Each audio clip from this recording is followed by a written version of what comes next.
Indian Hume pipe అనే కంపెనీని ఒక శిఖండి సంస్థలాగా అడ్డం పెట్టుకొని ఇవాళ సూదిని సృజన్ రెడ్డి, అనుముల రేవంత్ రెడ్డి ఇద్దరూ కలిసి ప్రజాధనాన్ని కొల్లగొడతా ఉన్నారు.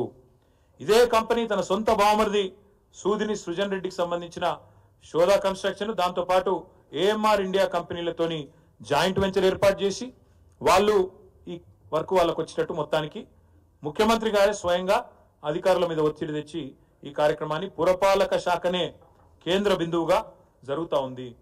ఇక్కడ ఒక చాలా ముఖ్యమైన పాయింట్ మిత్రులందరూ గమనించాల్సింది ఏంటి అంటే, గతంలో ఆఫీస్ ఫర్ ప్రాఫిట్ అనే ఒక ప్రివెన్షన్ ఆఫ్ కరప్షన్ యాక్ట్, అవినీతి నిరోధక చట్టం ఒకటి వచ్చింది 1988. ఆనాడు రాజీవ్ గాంధీ గారు ప్రధానమంత్రిగా ఉన్నారనుకుంటాను.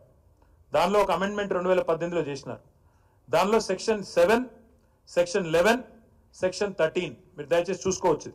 ప్రివెన్షన్ ఆఫ్ కరప్షన్ యాక్ట్ 1988 అమెండ్మెంట్లో ప్రకారం సెక్షన్ 7, 11, 13 ప్రకారం చాలా స్పష్టంగా చెప్పారు. అందులో if a chief minister or any other public official misuses their position to provide undue advantages to family members, they can be prosecuted under this act. ఇది prevention of public corruption act. ఇదేదో ఆషామాషి act కాదు. ఎందుకు ఆషామాషి act కాదంటున్నా అంటే, ఇదే act కింద పెద్ద పెద్ద వాళ్ళు ఉద్యోగాలు పోయినాయి. ఎవరది? శ్రీమతి సోనియా గాంధీ ఆనాడు నేషనల్ అడ్వైజరీ కౌన్సిల్ చైర్మన్గా, మరొక వైపు మెంబర్ ఆఫ్ పార్లమెంట్ ఉండే రాయబరేలి ఆమెతో ఏదో ఒకటి ఉంటే, 2 పదవుల్లో ఎట్లుంటారు మీరు? ఆఫీస్ ఫర్ ప్రాఫిట్ అనే నిబంధన మీకు వర్తించదా అంటే, ఆ రోజు సోనియా గాంధీ గారు పార్లమెంట్ సభ్యత్వానికి రాజీనామా చేయాల్సి వచ్చింది.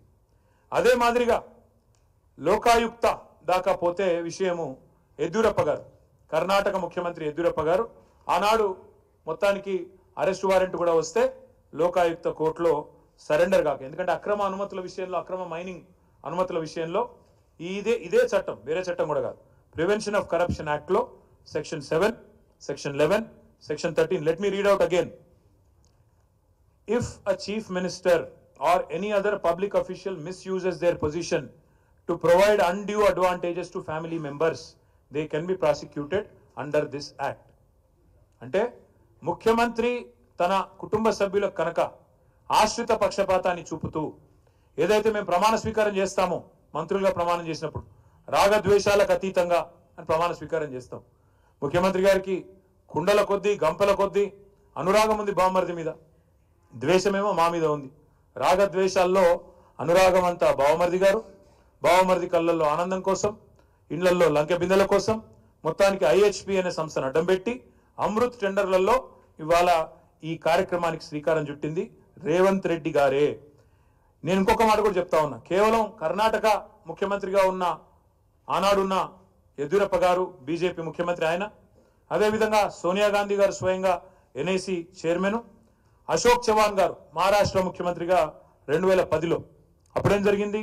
ఆదర్శ్ హౌసింగ్ సొసైటీ కుంభకోణం.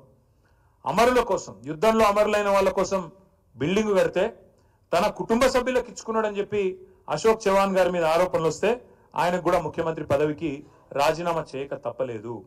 ఇవాళ నేను అనేది ఒకటే, కేంద్ర ప్రభుత్వం, నేను గుర్తు చేస్తా ఉన్నా, ఇది కేంద్ర ప్రభుత్వం యొక్క పథకం. అమృత్ అనేది కేంద్ర మున్సిపల్ శాఖ యొక్క పథకం.